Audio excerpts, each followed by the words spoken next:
Hey, this is GatorX, and today a lot of news outlets and creators were able to get a preview of Pokemon TCG Pocket, or at least, they had it earlier, and then now they're posting all their previews and thoughts. So we know a lot more about the game, and there is some B-roll footage that they were able to put out, so yeah, we do have more gameplay, and there's some little details about how things exactly will work. I'm not necessarily going to parrot a lot of what specific people said in their videos. Obviously, you can go in and watch those on your own time, and I definitely watched them. They were pretty all good. But based on a lot of the previews that we got, I'm going to be talking about my main takeaways. So first of all, apparently the pack art matters. Now, this is something that was speculated back with the previews from Pokemon Worlds, but it looks like now we have some confirmation that certain cards will only appear in certain pack arts. I guess that's a way to sort of break things up in this first set, but still I'm not the biggest fan of that. At the very least, in terms of rarities, my breakdown video was pretty accurate in terms of, the names of them. However, the exact breakdown of a pack, I guess there isn't exactly a set minimum of what exactly you'll get in a pack. The next important thing that I think we learned was some details about the Premium Pass. Now, this is something that we've known about for a while, ever since the game was first put up on the App Store for, the pre-registering. We got some details on some of the in-app purchases, and the Premium Pass was set at $9.99. I was planning to make a speculation video about the monetization, but not so much now that we know a little more about things. But the one thing I was going to speculate about the Premium Pass was that it would be similar to the Premium Pass we see in Pokemon TCG Live, or even something like the Duel Pass that we see in Yu-Gi-Oh! Master Duel, where these could be purchased by the in-app currency, gems, basically, the stuff that you could get for free or you could pay for, at least in Yu-Gi-Oh! Master Duel. So basically I was going to speculate that the Premium Pass in Pokemon TCG Pocket could be paid for with real money or could be bought with in-app currency.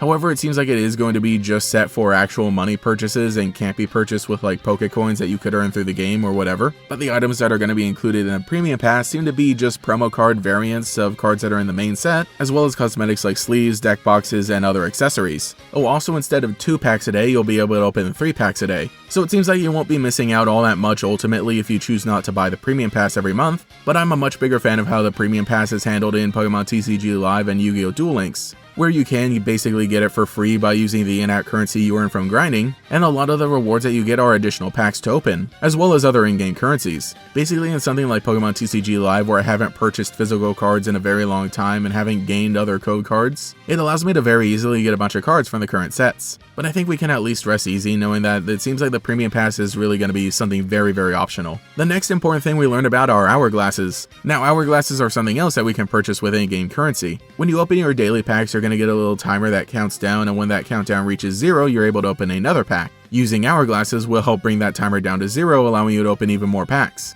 A weird way to go about things, but I don't have too many complaints now before actually having played the game. We'll have to, see how things work out. And to those unfamiliar with mobile games or free-to-play games, yeah, it seems like there are a lot of in-game currencies, different little things, but that's pretty normal, and once you actually get into it, it's pretty easy to understand. And by that I mean once you actually play the game, so that won't come until later. So that leads me to the next thing, that being crafting, duplicates, and wonder picks. So every time you open a pack, you will earn some pack points. You can then use those pack points to create any individual card that you want from the set. So if you're having trouble pulling a certain card, if you've opened enough packs at that point, you can then use them to create whatever card you want. And this is very good. Again, it's something that we see in other digital card games, so seeing that come over into Pokemon TCG Pocket is good. The fact that a few people were doubting it, including myself, might be a bad sign, but again, it's something that we can rest easy about. Along with this, another interesting detail is that whenever you pull duplicate cards, you'll get another additional currency or another additional resource that you can then use to bling out your cards. Say you want to add on any additional effects, this is where you're able to do that. On one hand, it's a pretty cool idea to additionally customize some of your special cards that you get. However, I would have preferred if duplicate cards instead turned into material that you can use to craft new cards, just like we have in Pokemon TCG Live. Lastly, we have Wonder Pick, where you're able to see packs that other people have opened, and then randomly get one of those cards that they open in those packs. Both players get to keep the cards, but it is kind of an interesting system. I guess if you find a pack where somebody gets a lot of rares and you have some of the additional points that you can use to open Wonder Pick, then it gives you a little bit of a higher chance of pulling one of those rarer cards.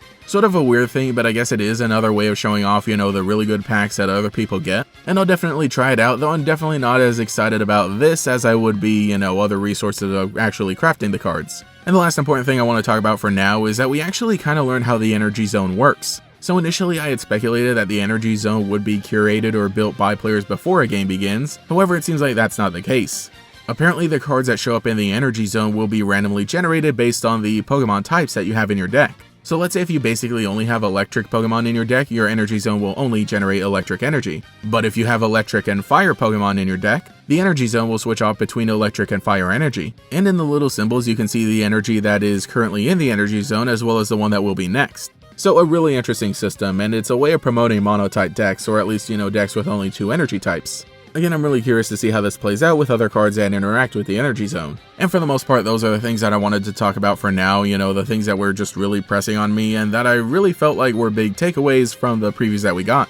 With a little more than a month for the big release of this game, it's good that we got some actual previews like this. Some more gameplay trailers or gameplay breakdowns officially by Pokemon would be great, but I think it was also a really good idea to get influencers and news outlets involved and, for them to give their thoughts. And especially because all their videos are very helpful because they already broke down all the important stuff. And again, everybody else's videos have all the big details. Since I wasn't actually there at any of the events, I can't break it down the same way they did. But based on everything we got, I figured I'd give my thoughts and line it up with some of the speculation that I've been putting out, leading up to the actual game release. So let me know what you think in the comments below and what you think are some of the big takeaways from the previews that we got today. Anyway, this is GatorX, thank you so much for watching, and I'll catch you all later.